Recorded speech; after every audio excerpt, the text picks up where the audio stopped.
Welcome back. So we are in the middle of the proof of a little help result that will ultimately lead to the big theorem called the Fredholm alternative. The Fredholm alternative is a remarkable result about compact operators on Banach spaces.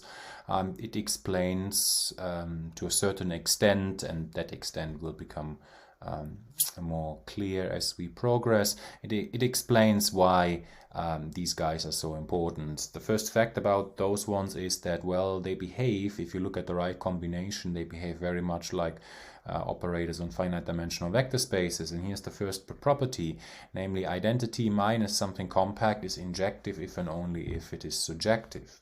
It's called Fredholm alternative because of the reason that I explained up here before we wrote down the theorem. It has to do with solvability of equations, and that once you have the alternative, you immediately have, well, this little block here, which is an alternative, an exclusive alternative. All right. Good. So, but now, as I said, proving this will take quite some time. Up front, we have this little result here. So if you have something compact on a Banach space, then kernel is finite dimensional. This was easy because we use a fact about identities on infinite dimensional Banach spaces not being compact. So that we already proved. And now we have to prove the second part, namely that the range is closed. So we're in the middle of that. So first off, we use a result about complementary subspaces that we proved when we discussed projections. This is a consequence essentially of the Hahn-Banach theorem. Now, what have we done? Well, to prove that something is closed, you take a sequence in it that is convergent, and then ultimately you show that the limit is also in there. How to do? Well, so first, that sequence being in the range of 1 minus t, it is in the range of 1 minus t restricted to m prime, so you can find the pre-images, the xn's, such that yn is equal to xn minus txn. Okay, now, we first show that the xn's form a bounded sequence. And how do we do this? Well, we assume the contrary, suppose that they are unbounded, and then, well, I haven't told you yet that this leads to a contradiction, but that's where we are. Then there exists subsequence that grows in norm without bound. So this is this. Then you normalize it. So that will be bounded. And then you have this little result that the difference zk minus tck goes to 0. And that's where we are. Now, what do we do with this result? But zk, okay, 1 to infinity. So the zk's, by the way, where are they? Well, the xn case, they are in m prime. M prime is a subspace, so if you divide by a scalar, that's still going to be in m prime. So this is an m prime, and this is a bounded sequence. That's why I normalized them, right? So all of the terms, all the zk's have norm equal to 1, so they're certainly bounded. Okay, but zkm is bounded, and t compact, right? And t, let's just write it in words for once. And t compact. Yeah, but then we know that compact things, they map bounded sequences, or that they map bounded sets to sequentially compact sets. In other words, the image sequence here, t sub zk, has a convergent subsequence, all right? That's in its bounded t compact. So t sub zk, okay, 1 infinity, sequence in X, a Banach space has a convergent subsequence. Call it t sub z sub k, oh yeah, another index m. M is the running index, tzk, okay, 1 infinity. And say t sub zkm goes to element, w. Okay. In turn, by this here, arrow star, well, that whole difference goes to 0. So if you now take, instead of the zk's, the z sub k sub m's, then you have control over this, and then by the limit laws you will have control over this guy, right? So we have, in turn, by this we have z sub k sub m itself also goes to w, right? As m tends to infinity, with Well, that we could have already guessed earlier. The norm of W is equal to 1, right? Because all the Z sub K's, they have norm 1. So if a subsequence of those guys has a limit, then that limit also has to have norm 1, all right? And this and... Naja, that's what the statement says, what the equation says. 1 minus T W is equal to 0, right? So that you just find from this equation here. This first part here goes to W, the second part goes to TW, and the whole thing goes to 0. So that means identity minus T acting on W is equal to 0. Okay? That's what we have, and that's what's written up there. All right, good. Now, that means, but in turn, that W is in the kernel of T, which was the subspace M. However, and that will be our contradiction, the subsequence that it comes from, that it originates from, was a subsequence in M prime, which is complementary, and moreover M prime is closed. Right, so the limit has to be also in M prime. So W must be in M prime. Yeah, but then it is also in the intersection by what I just figured out because of this here. Yeah, but the intersection of these complementary subspaces is the 0 vector space. So W would have to be 0. Yeah, but that contradicts, of course, this statement here, that W has length 1, norm 1. Okay, so that's our contradiction, right? This contradicts W is equal to 1, and so our initial assumption was false. Well, that was the sequence xn in M prime in X must be bounded. All right, so now we're back to that thing, right? So now again we pull the same argument.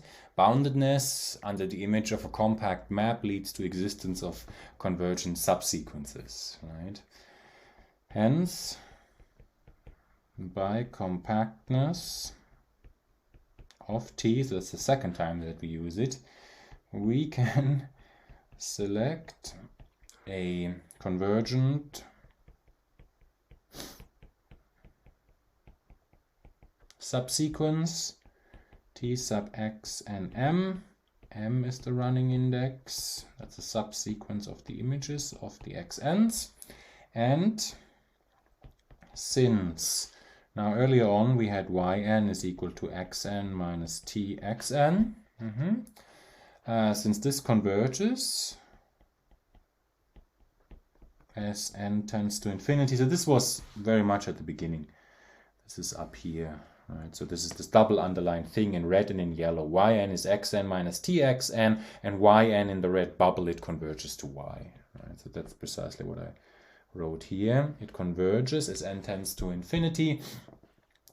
And since this converges, so does, well, x sub nm is what? Y sub nm plus, you just bring this to the other side, T sub x and m, right? So you have two convergent pieces. This guy converges, and this one here converges by the compactness of T, right? So that in turn means that the pre-image sequence x sub n sub m converges, right? And so does this as m tends to infinity. Now, writing x as the limit of that sequence in the norm, we conclude finally that, so what happened now? Y sub nm is x sub nm minus t x sub nm. So y sub nm, this goes to y. That was our very first assumption, right? So in particular, any subsequence of our initial sequence yn goes to the y. And now after many steps, we know that x sub nm goes to x, and t sub x nm also then converges to the same t of x, right? T is a bounded linear transformation, hence in particular continuous. Yeah, and here finally you have it. So this is 1 minus tx. So in this equation here, y is equal to 1 minus tx shows that y is in the range of 1 minus t. Okay, and that's what you wanted. So the range is closed. All right, we conclude and thus y in the range 1 minus t. Okay, that's why the range is closed, and so we have finished the proof of the proposition. Okay, so now we get to Fredholm alternative. So let's say proof of Fredholm alternative. So this will be a combination of many arguments, one of which will be, of course, that proposition that we just proved. The Riesz geometric lemma will make an entry. We're going to need the canonical maps that go from the vector space X to the bidual, on and on and on. Okay, so let's get started. Suppose, so I have to show 1 minus t being the compact one is injective if and only if it is surjective. So there's two directions that I have to show. So first, abbreviate k as 1 minus t. This is going to be, of course, bounded linear. It's clear. And assume it is injective but not surjective. So this will also be proved by contradiction. All right. So now, first off, if you take your k and you raise it to power n, well, what happens is you will have to compose 1 minus t n times with itself, right? So if you distribute all those brackets there, you will have up front, you will have 1 and then a big mess afterwards. Yeah, but this big mess, these are all, products of t with itself, linear combinations of certain powers of t with itself. So in other words, that rest will be a polynomial in t, right? So yeah, but remember facts about compact operators. If you multiply them with bounded linear things from left and right, the result is still going to be compact. And the compact linear transformations, they form a closed subspace. So you can also add two compact things to each other. You will get a compact result. So in other words, whatever you have here, call it rest. This rest here is going to be compact, okay, by those properties. And we're going to denote the rest by I minus t sub n, okay? And I just explained that t sub n is going to be compact operator, all right, for all n in n. Okay, nice. So now by the last proposition, we know that the range of 1 minus compact is closed. So by the last proposition, we know that call it x sub n. It's going to be a subspace, and in particular a closed subspace. X sub n is the range of k to the power n, which is by definition range minus 1 minus t sub n, is closed for all n. Okay, so that's what we have. Now note that I claim that the x sub n plus 1 is sitting inside the xn. So those subspaces, they are nested downwards. That should be clear. So whenever you have y in x sub n plus 1, that just means that y is, well, k sub n x, n plus 1 x. So this is k sub n k of x, right? So, and that means here that y is in the range of kn, which is xn, right? So they are nested downwards. That is clear, right? Just looking at this. All right, so they're nested. What else do we have? Next, and k being not surjective. So what does that mean? Well, you just have to negate the statement of surjectivity. We can find an x in our space so that it is not in the image of k. So that means x is different from ky for all y in x, right? So there's something which is not hit under the map k. All right, good. And since k is injective, hence we have therefore that also if I apply k to the power n on x, that's going to be different than k to the n plus y, right? That just should be clear, because if you have equality here, the k to the power n, those are linear operators. So if you have equality, you're looking, for instance, let's write it like this. If you had equality, you're looking at this guy, and now since k is injective, that would happen if k is injective, then all powers of k are injective. So this would only happen if this here is equal to 0, but that contradicts this guy up here, right? So that's why these two images, kn applied to x and kn plus 1 applied to y, cannot be the same, right? So we have this. So in particular, what do I conclude from that? That x is in the complement of these two guys, right? So remember x sub n plus 1, this is the range of kn plus 1, and this is the range of k to the power n, right? Good. Right, so that's what I have. Good. So now maybe you can already see what I'm going to do next. Using the Rees lemma, these are all finite dimensional they're not finite dimensional subspaces, they're proper subspaces. That's what I'm trying to say. They're proper closed subspaces. That's what you need for the Rees lemma, proper closed subspaces in a normed linear space, and then you can bring sufficient distance between yourself and that subspace. That's what it says, right? So that's what we're going to do now. Using the Rees lemma, we can now find vectors x sub n. They are kn, yn in xn.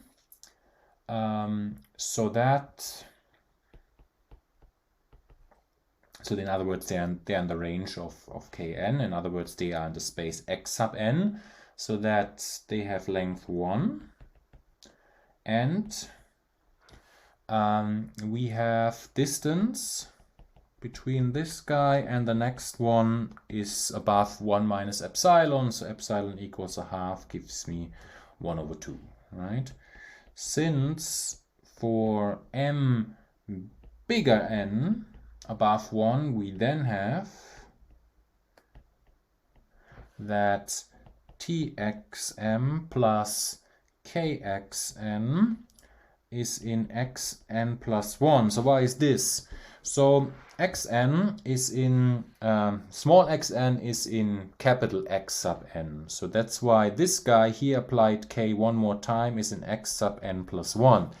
Yeah, but this fellow here, t sub xm, since m is above n, this means in particular this is at least in, well, x sub n, say, plus L, where L is bigger than 1, right? You don't know precisely in which one it is, because you don't know how far away small m from capital N is, but it's going to be in one of the more deeper ones, right? But they're all nested, and that's why if you add these guys together, they're going to be at least in the capital X sub n plus 1. All right, so you have this.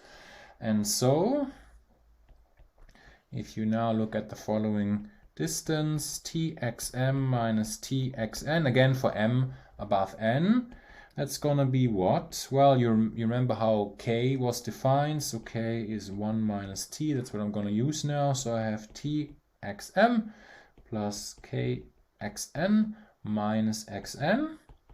Yeah, but this fellow here is in x sub n plus 1. So this is going to be at least the distance between element small xn and capital X sub n plus 1. And that distance by choice up there is going to be at least 1 over 2. All right, what does this show? This shows that t sub xn does not have any convergent subsequences. Does not have any convergent subsequences. Yeah, but T was compact, and our sequence xn here, all of these guys, they have norm 1, so they're clearly bounded, right? So that's a contradiction. Does not have any subsequences contradicting t, x. All right. So for this reason, our initial assumption, which was that 1 minus t is not surjective, is false. Right. Thus, injectivity of k, which is 1 minus t, implies surjectivity of 1 minus t. Okay, that's one direction. So now we have to do the other one. Conversely, if k is surjective, which is 1 minus t, k is surjective, then, so here now comes a curious property that I left to the exercises when we were discussing the dual transformation. So if you have bounded linear transformation which is surjective, then the corresponding dual transformation is injective. And that's what I'm using here. So my bounded linear transformation is the k. Then I compute the dual transformation. The dual transformation is a linear isometry. So there would be a t here on the identity, but that is the identity itself, right? Understanding here that I'm working on the dual space, right? So we have this, where, let me write this down, that I'm working here on the dual space. So x dual, all right? And moreover, remember this property, so when t is compact, then this happens, then this implies that the dual transformation is also compact. This is actually if and only if. This is Schauder's theorem. That was part of that first big theorem where we summarized properties of compact linear transformations. Then this is true and TT is compact on the dual space. All right, so thus by the first part, of the current proof,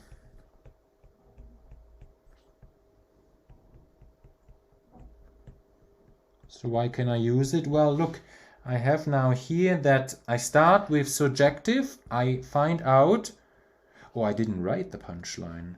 Then this is injective. I said it in words, but I didn't write it down. I said I left it to the exercises, right? I said it in words. So, right, I assume surjectivity of k, then it implies injectivity of the dual transformation. Yeah, but since this is compact, I'm looking here at identity minus compact, which is injective. So the first part of this current proof says that then this guy has to be surjective, and this guy being the dual transformation of k. Right? Thus, by the first part of the current proof, we have k dual is surjective. Right? So together actually bijective, and so invertible. Well, by the inverse mapping theorem, to be more precise. Right, because the current proof then gives me the bijectivity, and then you use inverse mapping theorem, you over a Banach space to get the boundedness of the inverse, right? In turn, almost done now. Then if you, now this is also a property, if you have an invertible transformation, which is that dual of k, then its dual is also invertible. This was also part of the exercises. So this is invertible. It is invertible. And so I claim k injective. And why is this? Well, this uses an equality that we used before in a proof.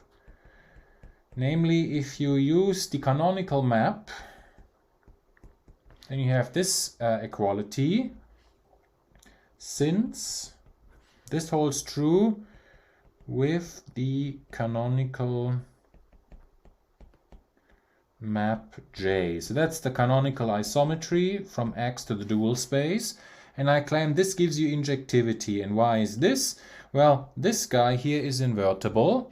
And these two fellas, these are isometries. Okay, now it's easy, and I suggest you write it down on paper, why this implies that this guy here has to be injective. Okay, it follows from this equation, from this equality. This equality we used when we were proving Schauder's theorem. There we had two canonical maps because we were dealing with linear transformations, one on x and one on y, and I called the one on y capital K. But that's different symbol here. This capital K is our 1 minus identity, 1 minus t. Okay. All right. Then we have this. Okay, is injective. Since this is true, this completes the proof of the Fredholm alternative. Okay, excellent. Excellent, excellent. All right, so this is a long route. So now there's this one down of the big four, of the remaining big four. Now next, and this will be in the next video, I will give a quick example why the compactness here is essential. So why you don't have, let's go all the way back to Fredholm alternative. So if you scrap the words COM here, if you just look at bounded linear transformations on Banach spaces, why you don't have injective if and only if surjective. Well, we already had examples. This was this right shift guy that I mentioned in, I think, early on in this video or in the last video, but I will do another example. And then once we have this, then the remaining three big theorems, they will culminate in the spectral theorem. They're in a sense all consequences of the Fredholm alternative. We also need some additional arguments, but it rests all firmly on the Fredholm alternative. The next theorem will be the Ries-Schauder theorem.